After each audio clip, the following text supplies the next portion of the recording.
Admiral Jake Morrison stood on the bridge of his ship, the UES Defiance. Through the large viewing screen, he could see space filled with alien ships. Hundreds of them floated in perfect lines, their strange shapes glowing with unknown energy. Each ship was bigger than anything humans had ever built. Each one could destroy entire cities with a single shot. The alarm bells had been ringing for 3 hours now. Every person on Earth knew that something terrible was about to happen. The alien fleet had appeared suddenly at the edge of their solar system. No warning, no hello. Just 300 ships pointing their weapons at humanity's home. Lieutenant Lisa Parker sat at her control station, watching the communication systems. Her hands moved quickly over the buttons as she tried to understand the alien signals. She had been working with alien languages for 5 years, but nothing had prepared her for this moment. "Admiral," she called out, her voice steady despite her fear. "We are getting a message from the big ship in front. They want to talk to us." Morrison nodded slowly. He was a tall man with gray hair and calm eyes. He had fought in 3 wars and seen many terrible things. But this was different. This was not just about one country or one battle. This was about the future of every human being alive. "Put them on screen," he ordered. The viewing screen changed. Instead of seeing the alien ships, they now saw the inside of one of them. A tall creature stood in the center. Its skin looked like blue crystal and its eyes glowed with cold light. Behind it stood 6 other aliens, each one from a different species. Some had fur, others had scales, and one looked like it was made of metal. The crystal alien stepped forward and began to speak. A machine translated its words into English. "People of the 3rd planet," the alien said. Its voice was cold and proud. "I am Ambassador Kethmar of the Zalani Empire. I speak for the Galactic Council, the rulers of this part of space. We have watched your species for many years. We have seen your wars, your violence, your anger. You are too dangerous to be left alone." Morrison said nothing. He just watched and listened. Behind him, his crew worked quietly at their stations. They recorded every word, every image, every detail about the alien ship they could see. Kethmar continued talking. "The Galactic Council has made a decision. Your species must surrender your world. All humans will be moved to a safe planet where you can live in peace. You will have no weapons, no armies, no way to hurt others. This is for the good of all life in the galaxy." The alien paused and looked directly at Morrison. "You have 72 hours to accept this offer. If you refuse, our ships will destroy your planet. Every human will die. This is not a negotiation. This is an order." Morrison felt anger rising in his chest, but his face showed nothing. He had learned long ago to never let enemies see his true feelings. He activated the communication system to send a reply. "Ambassador Kethmar," Morrison said in a calm voice. "Humanity thanks you for your message. This is a big decision that affects all our people. We need time to think about what you have said. Please wait while we discuss this among ourselves." The alien looked surprised. It had clearly expected humans to be afraid, to beg for mercy, or to immediately surrender. Instead, Morrison spoke like he was discussing the weather. "You have 72 hours, Kethmar repeated. Do not test our patience." The screen went dark. Morrison turned to face his crew. Commander Ryan Bell, his second-in-command, stepped forward. Bell was younger than Morrison, but just as experienced in battle. He had fought in the Mars colonies and knew how to stay calm under pressure. "Sir," Bell said quietly, "what are your orders?" Before Morrison could answer, Captain Helen Cross entered the bridge. She was in charge of intelligence gathering and had been studying the alien fleet since it arrived. She carried a tablet full of information. "Admiral," she said, "we have been watching these ships for hours. Our computers have identified their weapon types, their shield systems, and their formation patterns. We also detected something interesting." Morrison raised an eyebrow. "What did you find?" Cross smiled slightly. "Sir, these aliens are very confident. Too confident. They are not even trying to hide their weaknesses from us. Their ships are powerful, but they are designed to fight other aliens who think the same way they do." She showed Morrison the data on her tablet. "Look at this, sir. They keep their ships in perfect lines. They use the same communication frequencies. They even move in predictable patterns. These are not the tactics of a species that has ever fought a real war."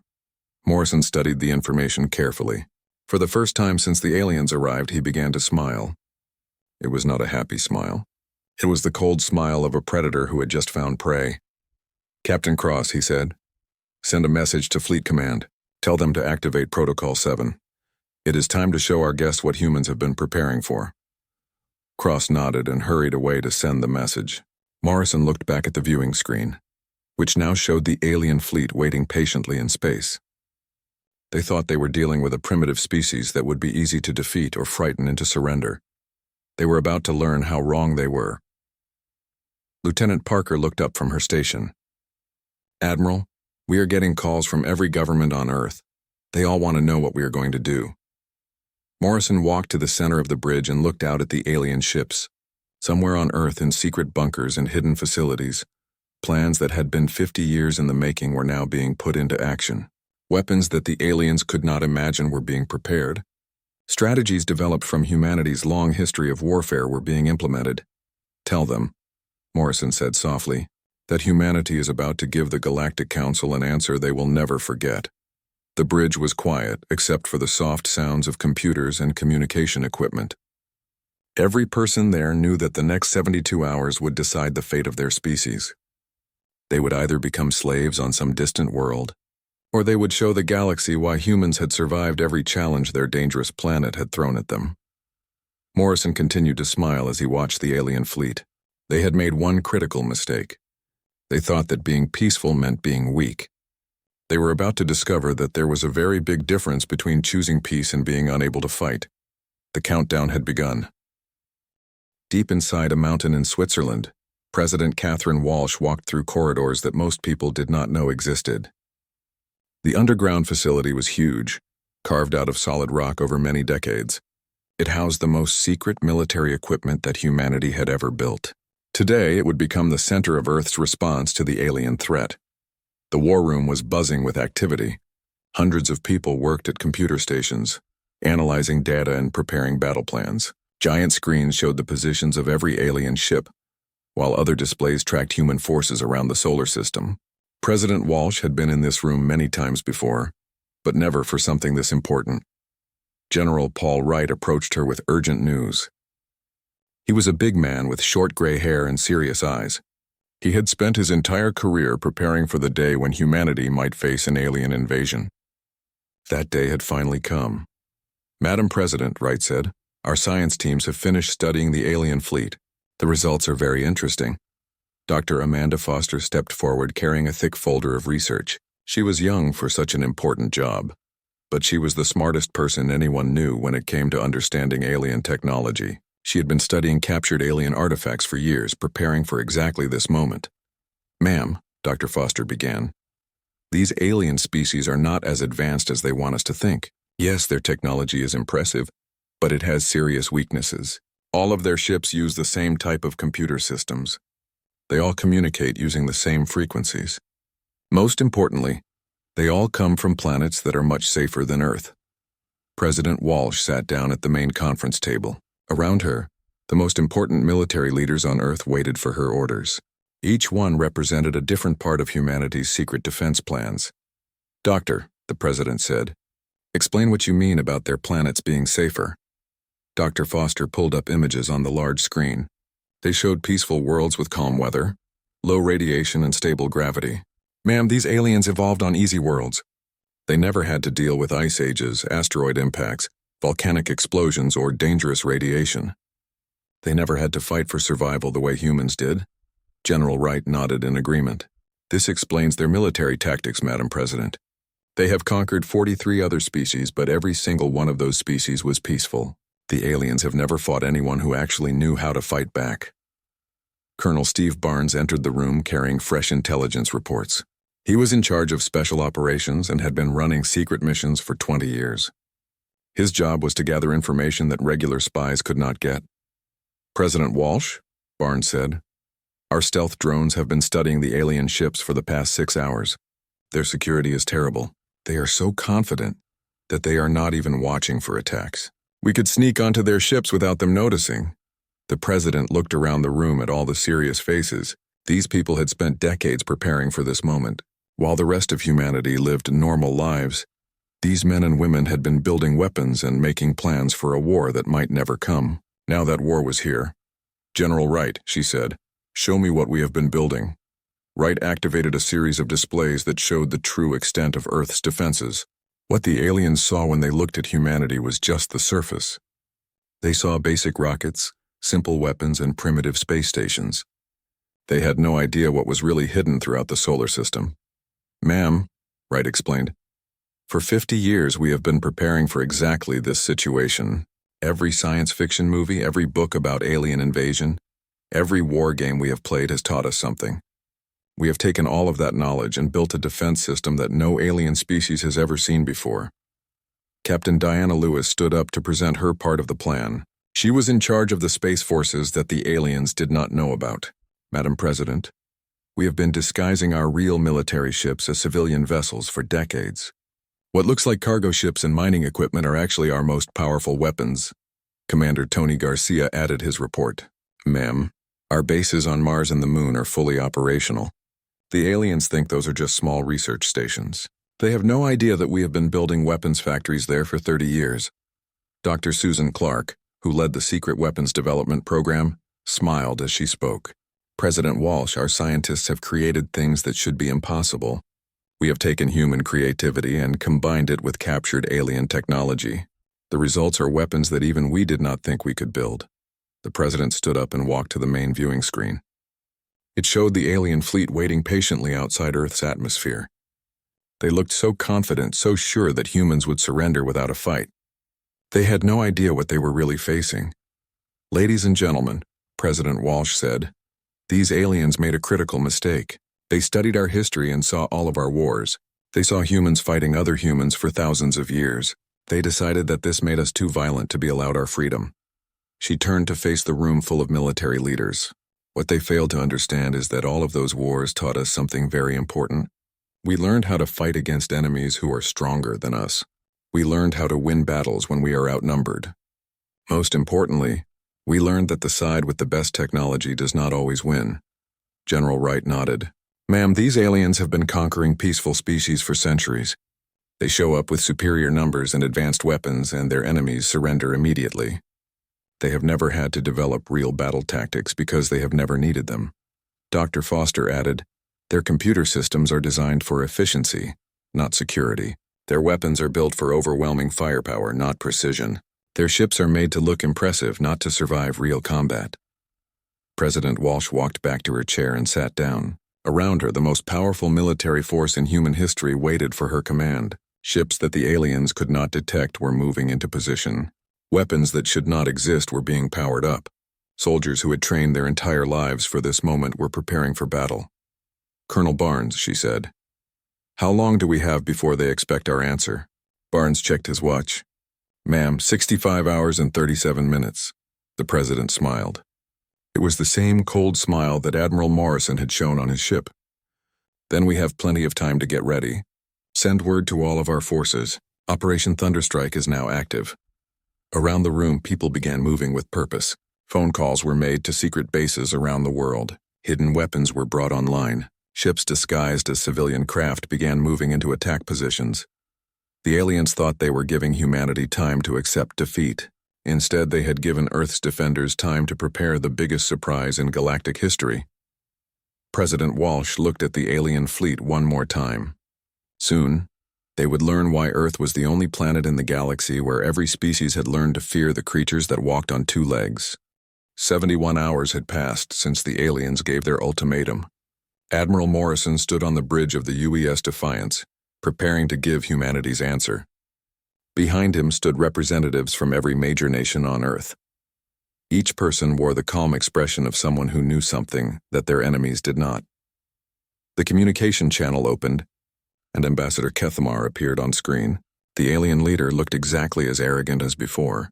His crystal blue skin glowed with confidence, and his cold eyes showed no doubt that humans would surrender. Behind him, the other alien representatives waited to witness humanity's defeat.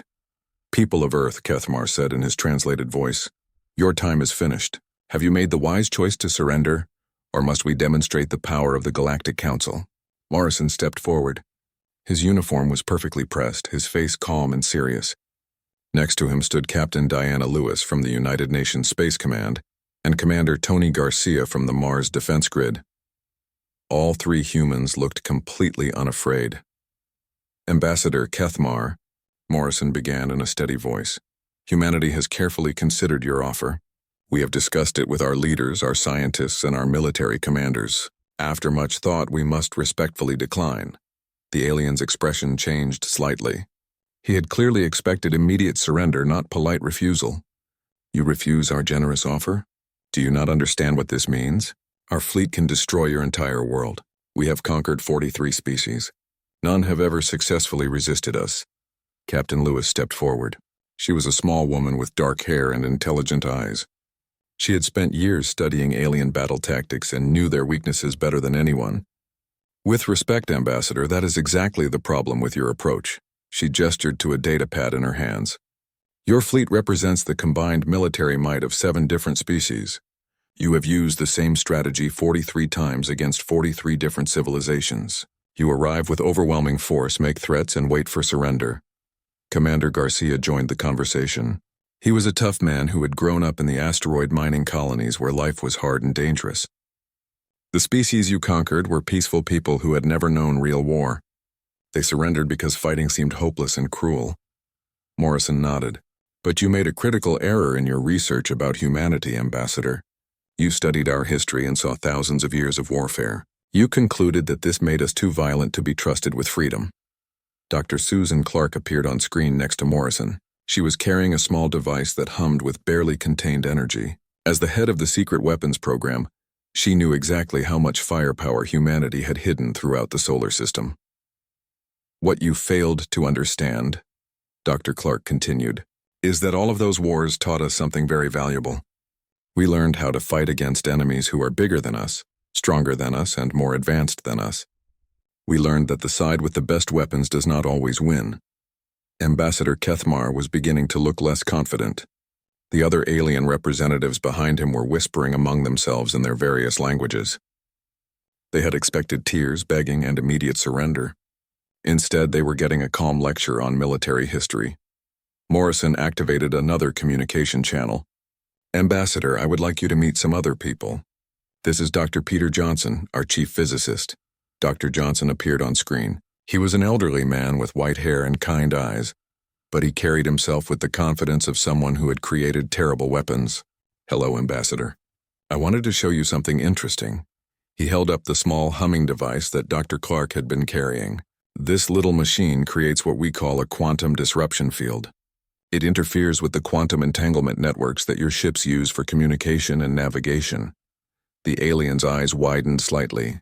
His species' technology depended heavily on quantum entanglement for faster-than-light communication and precise targeting systems. That is impossible.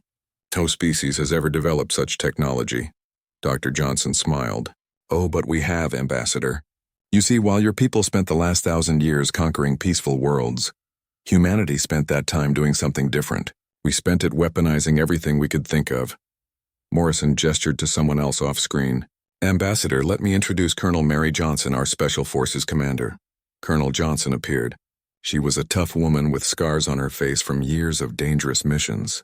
Ambassador Kethmar, your intelligence reports identified our nuclear weapons, our conventional military, and our basic space technology. But you missed something important. She held up a tablet showing technical specifications. You failed to account for what humans do better than any other species in the galaxy. We adapt, we improvise. We find ways to win fights that we should lose. The alien was now looking genuinely worried. His confident expression had been replaced by confusion and the first hints of fear. What are you saying? Are you threatening the Galactic Council? Morrison's smile grew wider and colder. Not threatening, Ambassador, offering. You see, we are going to give you the same choice you gave us. Surrender now, and humanity will show mercy. Leave our solar system immediately, and we will let you go in peace. Captain Lewis added. But if you choose to attack, you will discover something that no other species in this galaxy has ever learned. You will find out why Earth is the only planet where the most dangerous predators evolved, to fear a species of tool-using apes. Commander Garcia pulled up tactical displays on his tablet. Your ships are impressive, Ambassador, but they are designed to fight other ships that think the same way you do. They use the same tactics, the same formations, the same predictable strategies. Dr. Clark activated her device, and a low humming sound filled the communication channel. This is just one of our new toys, Ambassador. We have spent 50 years preparing for this exact situation. We have weapons that your species cannot imagine because your people have never had to fight for survival the way we have. Morrison stepped closer to the communication screen. You wanted Earth's surrender, Ambassador. Instead, let me offer you ours. Surrender to humanity now, and we will treat you with honor. Continue with your attack plan, and learn why every predator species on Earth eventually learned to stay away from human settlements. The alien representatives were now talking frantically among themselves. Their confident invasion had suddenly become something much more dangerous and unpredictable. They had expected to terrify a primitive species into submission. Instead, they found themselves facing calm, prepared enemies who seemed to know exactly what they were doing. Ambassador Kethamar tried to regain his composure. You cannot be serious. You are one species on one planet. We represent the combined power of 7 civilizations. Morrison nodded calmly. Exactly, Ambassador. 7 civilizations that have never fought a real war. 7 species that conquered peaceful peoples through intimidation rather than skill. You are about to face something completely new. He gestured to the viewing screen behind him, which showed the alien fleet still waiting in perfect formation. Your ships are lined up like targets at a shooting range. Your communication systems all use the same frequencies. Your weapons all charge using predictable patterns. You fight like a species that has never had a real enemy. The communication ended with Morrison's final words echoing in the alien ship. You have 1 hour to begin withdrawing from our solar system, Ambassador. After that, humanity will show you what we learned from every war we ever fought. As the screen went dark, Morrison turned to his crew. Around him, the representatives of Earth's nations prepared to return to their posts. The real battle was about to begin and humanity was ready. The alien fleet held its position for exactly 6 hours after humanity's refusal to surrender. During those tense hours, Admiral Morrison received constant updates from human forces throughout the solar system. Captain Frank Cooper reported from Deep Space Command, while Colonel Mary Johnson coordinated the Outer System Defense Network. Admiral, Captain Cooper announced, enemy scout ships are trying to scan our defenses. They are finding exactly what we want them to find. Our fake missile platforms and dummy radar stations are working perfectly. Morrison nodded with satisfaction. For decades, humanity had been building fake military installations while hiding their real weapons. The aliens were seeing outdated technology and primitive defenses. They had no idea what was really waiting for them. At exactly 1400 hours Earth Standard Time, the Galactic Council fleet began to move. 300 ships advanced toward Earth in perfect formation, their weapons charging with deadly energy. Each ship glowed with power that could destroy entire cities. To any observer, it looked like humanity was about to be wiped out completely. Lieutenant Lisa Parker monitored the alien communications from her station. Admiral, they are coordinating their attack using standard quantum entanglement networks. All ships are following identical battle protocols. Morrison smiled coldly. This was exactly what Earth's military strategists had predicted. The aliens fought like a machine with every ship following the same plan. They had never learned to adapt during battle because they had never faced an enemy that could fight back effectively. Signal from President Walsh. Parker announced, Operation Thunderstrike is authorized to begin. Morrison turned to Commander Ryan. Bell, execute Phase 1. What happened next would be remembered as the moment when humanity announced its presence to the galaxy. As the alien fleet moved into what they thought was optimal attack range, Earth's hidden defenses revealed themselves. Asteroid mining stations that had appeared to be simple industrial facilities suddenly unfolded into massive weapons platforms. Space stations that looked old and abandoned came online with power signatures that should not have been possible. Most shocking of all, the cargo ships and civilian vessels scattered throughout the system began to transform. Captain Laura Bennett, monitoring the battle from Luna Base, reported the impossible numbers.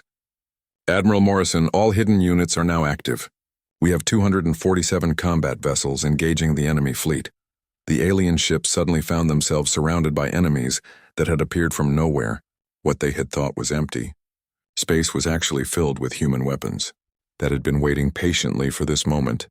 But the real surprise came when Dr. Peter Johnson activated his quantum disruption device.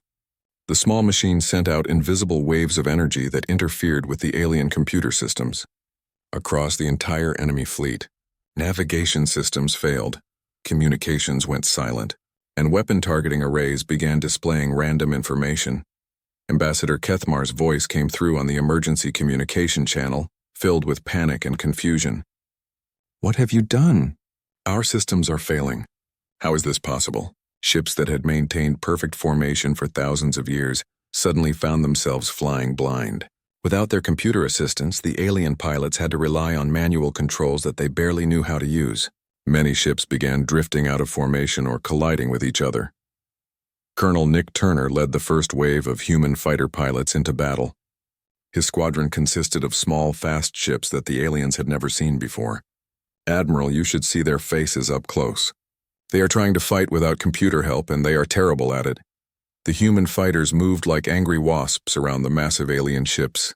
They were too small and too fast for the big alien weapons to target effectively. Each fighter was piloted by someone who had trained their entire life for manual flight, without relying on computer assistance. Captain Diana Lewis coordinated the larger human ships as they moved to surround the alien fleet. "All units, remember your training. These enemies have never fought a real battle. Use their confusion against them." The space battle unfolded in ways that no one in the galaxy had ever seen before. Human ships did not line up in neat formations like the aliens expected.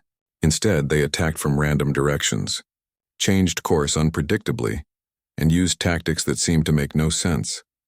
Commander Tony Garcia reported from his command ship near Mars. "Admiral, the enemy is trying to regroup. They are sending signals to each other using old-fashioned radio communications." Morrison laughed out loud. "Radio communications? Their quantum networks must be completely scrambled. Signal all units to listen in on their radio chatter." Within minutes, human intelligence officers were listening to panicked alien commanders trying to coordinate their forces using primitive communication methods. The once proud Galactic Council fleet was reduced to shouting at each other over radio. Waves like ancient Earth militaries. Dr. Susan. Clark activated additional weapons, systems that humanity had been building in secret. Energy beams that could cut through alien armor, missiles that could track targets without computers, and defensive shields that operated on principles the aliens had never encountered. The first phase of the battle lasted exactly 18 minutes. When it ended, 67 alien ships had been disabled or destroyed. Not a single human vessel had been lost. The supposedly invincible Galactic Council Armada found themselves facing an enemy that fought like nothing they had ever imagined. Morrison opened a communication channel to the alien fleet. Ambassador Kethmar appeared on screen, his crystal skin flickering with stress and his confident expression completely gone. "Ambassador," Morrison said with his coldest smile yet, "this was just our greeting. We wanted to show you what happens when humans are being polite. Would you like to see what we can do when we stop holding back?" The alien commander looked around at his damaged fleet. Ships that had never been touched in centuries of conquest were now floating helplessly in space. His perfect formation had been reduced to scattered groups of confused vessels. "This is impossible," Kethmar whispered. "No species has ever resisted us like this. Your technology should not be able to affect our systems," Captain Lewis answered him. "Ambassador, our technology is not more advanced than yours. It is just different. While your people learned to build bigger and more powerful weapons, we learned to build smarter ones." Dr. Johnson held up another device, this one glowing with a different color of energy. "This is our Phase 2 disruptor, Ambassador. Phase 1 just scrambled your navigation and communications. Phase 2 will shut down your life support systems." The alien's eyes widened with terror. His species had conquered dozens of worlds, enslaved billions of people, and destroyed entire civilizations. But they had never faced an enemy that could threaten them personally. Morrison gestured toward the disabled alien ships. "You have two choices, Ambassador. Order your fleet to surrender immediately, or we will show you what humanity does to bullies who threaten our families." Around the alien fleet, human ships moved into final attack positions. The battle had been completely one-sided so far, but Morrison was prepared to make it much worse if necessary. The age of easy conquest was over. The Galactic Council had finally met an enemy that knew how to fight back. The Battle of Sol ended not with the destruction of Earth, but with the complete surrender of the Galactic Council fleet. Admiral Morrison stood on the bridge of the UES Defiance, surrounded by disabled alien vessels that drifted helplessly through space. The most powerful military force in known galaxy history had been defeated in less than 4 hours by a species they had considered primitive. Ambassador Kethmar appeared on the communication screen one final time. His crystal skin had lost its glow and his proud bearing was completely broken. Behind him, other alien representatives looked shocked and defeated. The impossible had happened, and their entire understanding of the galaxy had been proven wrong. "We surrender," Kethmar said in a quiet voice. "The Galactic Council fleet submits to your terms. Please do not destroy our ships. Many of our crew members are young and have families waiting for them at home." President Catherine Walsh appeared on the screen alongside Morrison. Her expression was serious but not cruel. "Ambassador, humanity accepts your surrender. However, our terms may be different from what you expect." General Paul Wright stepped forward with a document that had been prepared years ago for exactly this situation. "We are not interested in conquest or revenge, Ambassador. Humanity does not want to become the new galactic empire, but the age of expansion through intimidation and force is now over." Dr. Amanda Foster presented her analysis to the alien representatives. "Your species have achieved remarkable technological advancement, but you have forgotten something important. True progress requires challenge, and challenge requires the willingness to face difficult problems. Humanity offers to teach you what we have learned from our difficult history." Ambassador Kethmar looked confused. "You defeated us completely. You could enslave us or destroy us. Why are you offering to help us instead?" Captain Diana Lewis answered his question. "Because that is not who we are, Ambassador. Yes, humans know how to fight, but we also know why fighting should be the last choice, not the first one. We fight to protect the innocent, not to conquer the weak." Morrison outlined the new arrangement that Earth was proposing. The Galactic Council will be disbanded and replaced with a new organization. Any species that wants to join will be welcome, but there will be new rules. No one will be allowed to force others to surrender their homes or their freedom. Colonel Steve Barnes added the military terms. Earth will establish a training program for any species that wants to learn how to defend itself. We will share our tactical knowledge, our strategic thinking, and our defensive technologies. In exchange, you will share your scientific advances and help us build a real peacekeeping force. Dr. Susan Clark presented the final requirement. Any species that chooses aggression over diplomacy will face humanity's response teams. We have proven today that superior technology means nothing without superior strategy and the will to use it. Ambassador Kethmar looked around at his defeated fleet. "And if we refuse these terms?" Morrison's expression became serious. "Then you will find out what happens when humans stop being polite. Today we used non-lethal weapons and defensive tactics. We could have destroyed your entire fleet in the first 5 minutes if we had chosen to do so. 6 months later, the same space around Earth looked completely different. Admiral Morrison stood on his bridge, but the view outside had changed dramatically. The former Galactic Council fleet had been joined by ships from 17 other species. All of them were refugees from the Council's previous conquests who had answered humanity's call for help. Commander Ryan Bell handed Morrison a report from Captain Frank Cooper. "Sir, our intelligence networks report that 3 other major galactic powers are reconsidering their expansion plans. Word about what happened here has spread throughout this entire region of space." Morrison nodded as he looked out at humanity's new allies. Former enemies had become students, learning human military doctrine and defensive strategies. Species that had lived in fear for generations were now building their own defense fleets with human advisors and teachers. Dr. Peter Johnson approached with his latest invention. The elderly scientist had been working on a new quantum communication system that could not be disrupted by the same methods that had defeated the alien fleet. "Admiral, the prototype is ready for testing. With this system, we can maintain contact with our allies across half the galaxy. The new communication network would allow dozens of species to coordinate their defenses and share information about threats. Never again would a peaceful civilization face invasion alone and unprepared." Morrison activated the ship-wide communication system to address not just his crew, but the entire coalition fleet that now protected Earth and its allies.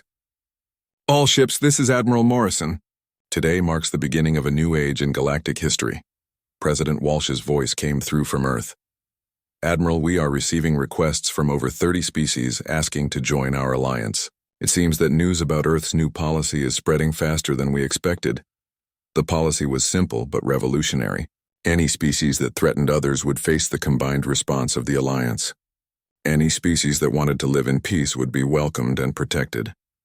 The galaxy was learning that there was finally someone willing and able to stand up to bullies. Morrison smiled as he thought about how much had changed. Madam President, it appears that humanity's greatest export is not going to be our technology or our resources. It is going to be something much more valuable. Captain Laura Bennett joined the conversation from Luna Base. What export is that, Admiral? Morrison looked out at the stars, knowing that somewhere out there other species were making the same choice that the Galactic Council had faced. They could adapt to a galaxy where humanity had drawn a line in space, or they could face the consequences of crossing that line. Knowledge, Morrison replied. The knowledge that no species, no matter how advanced or powerful, has the right to destroy or enslave others. The knowledge that there are people in this galaxy who will fight back when innocents are threatened. Dr. Amanda Foster added her perspective from the research station. Admiral, we are also sharing something else that many species had forgotten. We are teaching them that being peaceful does not mean being helpless. Every species has the right to defend itself and its freedom. As the months passed, the alliance grew stronger. Species that had been enemies for centuries learned to work together under human guidance. The galaxy's former victims became its new protectors, trained by the only species that had ever successfully resisted the old system of conquest and intimidation. Morrison received a final report from Colonel Mary Johnson. Admiral, the last of the old Galactic Council ships has been retrofitted with our new defensive systems. Their crews have completed basic training in human military tactics. The transformation was complete. Ships that had once been used to terrorize peaceful worlds were now part of a fleet dedicated to protecting them. The galaxy had learned a lesson that would not be forgotten for generations to come. Morrison looked out at the stars one last time. Somewhere in the darkness, other civilizations were hearing the stories of what had happened at Earth. They were learning that the age of easy conquest was over, and the age of real consequences had begun. The humans had kept their promise. They had answered the Galactic Council's demand for surrender with something the aliens had never expected. They had answered with the cold smile of a species that had survived every challenge their dangerous world could throw at them. Now that smile protected everyone,